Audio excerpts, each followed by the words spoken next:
ሰላም ጤና ይስጥልኝ ውድ የ24/7 ዜና ተከታታዮቻችን፣ የሰዓቱን ዜና ይዤ ቀርቤያለሁ። እስከ ፍጻሜው አብራችሁን ቆዩ። የምንለቃቸው መረጃዎች እንዲደርሳችሁ ላይክ፣ ሼር እና ሰብስክራይብ ማድረጋችሁ እንዳትረሱ በማለት ወደ ዜናው አለፍኩ። በመከላከያ ዩኒፎርም ተመስለው የውጭ ዜጎችን ሲዘርፉ የነበሩ ግለሰቦች በቁጥጥር ስር ዋሉ። በእንጦጦ ፓርክ አካባቢ የኢትዮጵያ ፌዴራላዊ ዲሞክራሲያዊ ሪፐብሊክ መከላከያ ሰራዊት ዩኒፎርም በመልበስ እና ሐሰተኛ መታወቂያ በመያዝ ሁለት የሆላንድ ዜጎችና ሁለት ኢትዮጵያውያንን አግተው ሊዘርፉ የነበሩ ተጠርጣሪዎች በፖሊስ ብቃት እጅ ከፍንጅ ተያዙ። የፌዴራል ፖሊስ የትራፊክ ቁጥጥርና የአደጋ ምርምር መምሪያ ባልደረባ የሆኑት ምክትል ኢንስፔክተር በሪውን ፈንቴ በእንጦጦ ፓርክ አካባቢ በመደበኛ የሥራ ስምሪት ላይ ያሉ ነው ይህንን አስደንጋጭ የወንጀል ድርጊት ያከሸፉት። ተጠርጣሪዎቹ የሰራዊቱን ክብር መከታ በማድረግ የሆላንድ ዜግነት ያላቸው ሁለት ሴቶችና ሁለት ኢትዮጵያውያን አግተው የዝርፊያ ወንጀል ሲፈጽሙ ነበር። ምክትል ኢንስፔክተሩ ወንጀሉን በንቃት በመከታተል ተጠርጣሪዎቹን በቁጥጥር ስር አውለው በጉለሌ ክፍለ ከተማ ፖሊስ መምሪያ አስረክባቸዋል። ተጠርጣሪዎቹ ለማምለጥ በሚሞክሩበት ወቅት በአቅራቢያ ወደሚገኘው ገደል ውስጥ በመግባታቸው በአካላቸው ላይ ጉዳት ደርሶ በአሁኑ ወቅት በሕክምና ክትትል ላይ ይገኛሉ። ግለሰቦቹ በፈጸሙት ድርጊት በኢትዮጵያ ወንጀል ሕግ መሰረት አንቀጽ 404 በሕግ ሳይፈቀድ የሰራዊት ዩኒፎርም ለብሶ መገኘት፣ አንቀጽ 378 ሐሰተኛ ወታደራዊ መታወቂያ አዘጋጅቶ በመገልገል በኃይል የታጀበ የዝርፊያ ወንጀል፣ አንቀጽ 671 ይህ ወንጀል እንደ ድርጊቱ ክብደት እስከ 15 ዓመት ወይም ዕድሜ ልክ ጽኑ እስራት ሊያስቀጣ ይችላል። የሰውን ነጻነት መገደብ፣ ማገት፣ አንቀጽ 585 ሰዎችን ያለ ፍላጎት አግቶ በማቆየት ለተፈጸመ ወንጀል ተጠያቂ ናቸው። ይህ እርምጃ የቱሪስቶችን ደህንነት፣ የሀገርን ገጽታ ከመጠበቅ አንጻር ትልቅ ትርጉም ያለው ሲሆን ህብረተሰቡ የጸጥታ አካላት ዩኒፎርም ለብሰው አጠራጣሪ እንቅስቃሴ በሚያደርጉ ግለሰቦች ላይ ጥቆማ በመስጠት ትብብሩን እንዲቀጥል ሲል ፖሊስ ጥሪ ያቀርባል።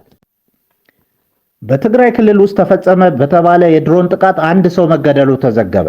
የድሮን ጥቃቱ ዜና የተሰማው በፌዴራል መንግስቱና በትግራይ ኃይሎች መካከል ከሰሞኑ የተፈጠረው ውጥረት እያየለ መምጣቱ እየተነገረ ባለበት ወቅት ነው። የድሮን ጥቃቱ በማዕከላዊ ትግራይ ክፍል መፈጸሙን ለትግራይ ኃይሎች ቅርበት እንዳለው የሚነገርለት የድምፀ ወያኔ ቴሌቪዥን ጠቅሶ የፈረንሳይ ዜና አገልግሎት ዘግቧል። በጥቃቱ የአይሱዙ የጭነት መኪና አሽከርካሪ መገደሉን ዘገባው አመልክቷል። በተመሳሳይ ከሌሊቱ 11:30 አካባቢ ጥቃት መፈጸሙን ያመለከተው ዘገባው በሰው ላይ የደረሰ ጉዳት አለመኖሩ ያለው ነገር የለም። ጥቃቱ ስለመፈጸሙ ሁለት የአካባቢ ባለስልጣን እንዳረጋገጡለት ነው ኢኤፍፒ የጠቆመው። የጭነት ተሽከርካሪው ስለጫነው ነገር በይፋ የተገለጸ ነገር እንደሌለ የጠቀሰው ዘገባው የፌዴራል መንግስት ደጋፊ አክቲቪስት ግን በማህበራዊ ሚዲያ ላይ የጭነት ተሽከርካሪዎቹ የጦር መሳሪያ ጭነው እንደነበር መለጠፋቸው ተመልክቻለሁ ብሏል። በስም መጥቀስ ያልፈለጉት የትግራይ ኃይሎች አንድ ባለስልጣን የፌዴራል መከላከያ ሰራዊትን ለጥቃት ተጠያቂ ነው ማለታቸውም አክሏል። ስለ ጥቃቱ ለኢትዮጵያ መከላከያ ሰራዊት ጥያቄ አቅርቦ መልስ አለማግኘቱን የጠቀሰው ዘገባው ባለፉት ጥቂት ቀናት በጠለምት አካባቢ የትግራይ ኃይሎች ከፌዴራል የጸጥታ ኃይሎች ጋር ውጊያ መቅጠማቸው ውጥረቱ እየተባባሰ ለመምጣቱ ማሳያ ነው ብሏል። የአፍሪካ ህብረት አርብ ምሽት ባወጣው መግለጫ ከቅርብ ጊዜ ወዲህ በታዩ ክስተቶች ላይ ጥልቅ ስጋት እንደገባው ገልጾ ሁሉም ወገኖች ከፍተኛ ትዕግስት እንዲያደርጉ አሳስቧል። የአይሻ 2 የንፋስ ኃይል ማመንጫ ፕሮጀክት በትላንትናው ዕለት ተመረቀ። በሶማሌ ክልል በሸንሌ ዞን አይሻ ወረዳ የተገነባው የአይሻ 2 የንፋስ ኃይል ማመንጫ ፕሮጀክት በጠቅላይ ሚኒስትር ዶክተር አብይ አህመድ ተመርቋል። በአማካይ 8.87 ሜትር ፐር ሰከንድ ያህል የንፋስ ፍጥነት የሚገኝበት አካባቢ ላይ የተገነባው ፕሮጀክቱ በሙሉ አቅሙ ወደ ስራ ሲገባ 120 ሜጋዋት ኃይል የማመንጨት አቅም አለው። በአሁኑ ወቅት በ32 ተርባይኖች 80 ሜጋዋት እያመነጨ ሲሆን የተመረተውን ኃይል 1.1 ኪሎ ሜትር ርዝመት ባለው በባለ 230 ኪሎ ቮልት የማስተላለፊያ መስመር አማካይነት ከነባሩ የሁርሶ ጅቡቲ ባለ 230 ኪሎ ቮልት መስመር ጋር ቆርጦ በማገናኘት ወደ ብሔራዊ የኃይል ቋት እንዲደርስ ተደርጓል። የንፋስ ኃይል ማመንጫው ከአዲስ አበባ በ700 ኪሎ ሜትር እንዲሁም ከድሬዳዋ ከተማ አስተዳደር በ180 ኪሎ ሜትር ርቀት ላይ የሚገኝ ሲሆን ግንባታው የተጀመረው በ2009 ዓ.ም ነበር። ህዳር 15 ቀን 2012 ዓ.ም የመጀመሪያዎቹ 8 የንፋስ ተርባይን ጄነሬተሮች ተከላ ተከናውኗል። ነሐሴ 28 ቀን 2014 ዓ.ም የስምንቱ ተርባይኖች የፍተሻና የሙከራ ስራ በማጠናቀቅ ኃይል በማመንጨትና ከብሔራዊ የኃይል ቋት ጋር የማገናኘት ስራ ተሰርቷል። ሰኔ 9 ቀን 2012 ዓ.ም የሁለተኛ መስመር 8 የንፋስ ተርባይን ጄኔሬተሮች ተከላ ተጠናቋል። ነሐሴ 28 ቀን 2014 ዓ.ም በሁለተኛ ዙር የተተከሉ ተርባይኖች ኃይል እንዲያመነጩና ከብሔራዊ የኃይል ቋት ጋር እንዲገናኙ ተደርጓል። ነሐሴ 16 ቀን 2017 ዓ.ም የሶስተኛው እና አራተኛው መስመር 16 የንፋስ ተርባይን ጄኔሬተሮች ተከላን በማጠናቀቅ ተርባይኖቹን ወደ ስራ ማስገባት ተችሏል።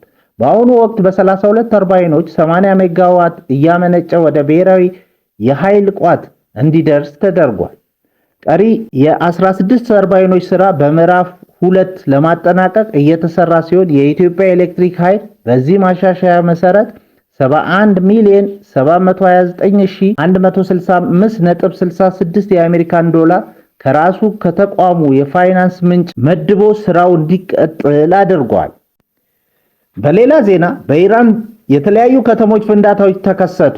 በዛሬው ሌሊት በኢራን የተለያዩ ከተሞች በተከሰቱ ፍንዳታዎች ቢያንስ 6 ሰዎች መሞታቸውና በርካታ ሰዎች መጎዳታቸው የሀገሪቱ መገናኛ ብዙሃን ዘግበዋል። በከተማዋ የሚገኘው የመኖሪያ መንደር ውስጥ በደረሰ የጋዝ ፍንዳታ 4 ሰዎች ወዲያውኑ ሕይወታቸው አልፏል። ባንደር አባስ ስትራቴጂካዊ በሆነችው በዚህች የወደብ ከተማ ባለ 8 ፎቅ ህንፃ ላይ በደረሰ ፍንዳታ የ4 ዓመት ህፃን ሕይወት ሲያልፍ 14 ሰዎች ደግሞ ቆስለዋል። የከተማዋ የእሳት አደጋ መከላከያ ፍንዳታው በጋዝ መፍሰስ ሳቢያ መከሰቱን ቢገልጽም በጉዳዩ ላይ ምርመራ እየተካሄደ ነው።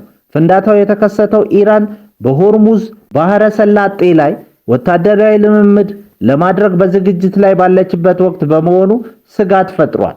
ሆኖም የኢራን አብዮታዊ ዘብ የባህር ኃይል አዛዥ አሊሬዛ ካንግሲሪ ላይ የግድያ ሙከራ ተደርጓል የሚባለውን ወሬ አስተባብለዋል። የእስራኤል ባለስልጣናት በበኩላቸው በእነዚህ ፍንዳታዎች ላይ ምንም አይነት ተሳትፎ እንደሌላቸው ለሮይተርስ ገልጸዋል። ፍንዳታዎቹ የተከሰቱት በኢራንና በምዕራባውያን መካከል ያለው ውጥረት በከረረበትና በሀገሪቱ ውስጥ የህዝብ ተቃውሞዎች ባሉበት ወቅት ነው። በጣሊያን ትሬቪኞ ከተማ ለዓመታት ድንግል ማርያም ተገልጣልኛለች በማለት በመቶዎች የሚቆጠሩ ሰዎችን ስታታልል የቆየችው ጁሄላ ካርዲያ በመጪው ሚያዝያ ወር የፍርድ ሂደት እንደሚጠብቃት ተረጋገጠ። የካርዲያ ትክክለኛ ስም ማሪያ ጁሴፔ ስካርፑላ ሲሆን ወደ ትሬቪኞን ከመምጣቷ በፊት በሲሲሊ በንግድ ማጭበርበር ወንጀል የ2 ዓመት የገደብ እስራት ተፈርዶባት የነበረች መሆኑ ተረጋግጧል። ካርዲያ ከቦስኒያ ሜዲጎርዬ የገዛችው ሐውልት የደም እንባ ያፈሳል ብላ ብታስተዋውቅም የፖሊስ ምርመራ ግን በሐውልቱ ላይ የታየው ደም የሰው ምናልባት የራሷ ደም ሊሆን እንደሚችል ጥርጣሬዎችን አስነስቷል። ተከሳሿ ሰዎችን ለማስፈራራትና ገንዘብ ለማሰባሰብ ስትል ታላላቅ የመሬት መንቀጥቀጦች ይከሰታሉ፣ ሰይጣን ቤተክርስቲያንን ሊቆጣጠር ነው እና ኮሚኒዝም ካቶሊክ ቤተክርስቲያናችንን ይወርሳል የሚሉ የሐሰት ትንቢቶችን ትነዛ ነበር። በየወሩ መጀመሪያ በብራቺያኖ ሐይቅ አጠገብ በመቶዎች የሚቆጠሩ ሰዎችን በመሰብሰብ ድራማዊ ትዕይንቶችን ታሳያለች። በተጨማሪም ድህረ ገጽ በመክፈት በዓለም ዙሪያ ካሉ ምዕመናን 365,000 ዩሮ የ20 ሚሊዮን ብር በላይ በልገሳ ስም ሰብስባለች። ቫቲካን ባደረገችው ጥናት ምንም አይነት ከተፈጥሮ በላይ የሆነ ተአምር የለም በማለት ድርጊቱን በይፋ አውግዛለች። ካርዲያ እና ባለቤቷ በከባድ ማጭበርበር ወንጀል ተከሰው ሚያዝያ 7 ቀን በሊቪቲያ ቪቺያ ፍርድ ቤት ለፍርድ ይቀርባሉ። ሐውልቱም በፖሊስ እና በቤተክርስቲያኗ ትዕዛዝ ከቦታው ተነስቷል። በኮንጎ በደረሰው የማዕድን ናዳ ከ200 በላይ ሰዎች ሕይወታቸው አለፈ። በዲሞክራቲክ ሪፐብሊክ ኮንጎ ምስራቃዊ ክፍል በምትገኘው ሩቢያ ግዛት ውስጥ በሚገኘው የኮልታን ማዕድን ማውጣጫ ላይ በደረሰ ድንገተኛ የመደርመስ አደጋ ከ200 በላይ ሰዎች መሞታቸው የሮይተርስ የዜና ምንጭ ዘግቧል። አደጋው የተከሰተው ባለፈው ረቡዕ ሲሆን እስካሁን ባለው መረጃ ከ200 በላይ ሰዎች መሞታቸው ቢረጋገጥም የሟቾች ቁጥር ከዚህም ሊበልጥ እንደሚችል ተፈርቷል። ሩቢያ ለዓለም ገበያ 15% የሚሆነውን የኮልታን ምርት የምታቀርብ ሲሆን ይህ ማዕድን ለሞባይል ስልኮች፣ ለኮምፒውተሮችና ለኤሌክትሮኒክስ መሳሪያዎች ምርት እጅግ አስፈላጊ የሆነ የታንታለም ማዕድን ምንጭ ነው። የአካባቢው ነዋሪዎች በቀን ጥቂት ዶላሮችን ለማግኘት ሲሉ ያለምንም ዘመናዊ መሳሪያ በእጃቸው ማዕድኑን ሲቆፍሩ በአደጋው ተቀብረዋል። ይህ የማዕድን ቦታ ከ2024 ጀምሮ በኤም23 አማጺ ቡድን ቁጥጥር ስር መቆየቱ የታወቀ ነው። ይህ አደጋ በዓለም አቀፍ ደረጃ ለቴክኖሎጂ ምርቶች ግብዓት የሚወጡ ማዕድናት በምን አይነት አደገኛ ሁኔታ ውስጥ እንደሚወጡ በድጋሜ ትኩረት እንዲሳብ አድርጓል። ክቡራን አድማጮቻችን ለሰዓቱ ያልናቸው ዜናዎች በዚህ እናበቃለን።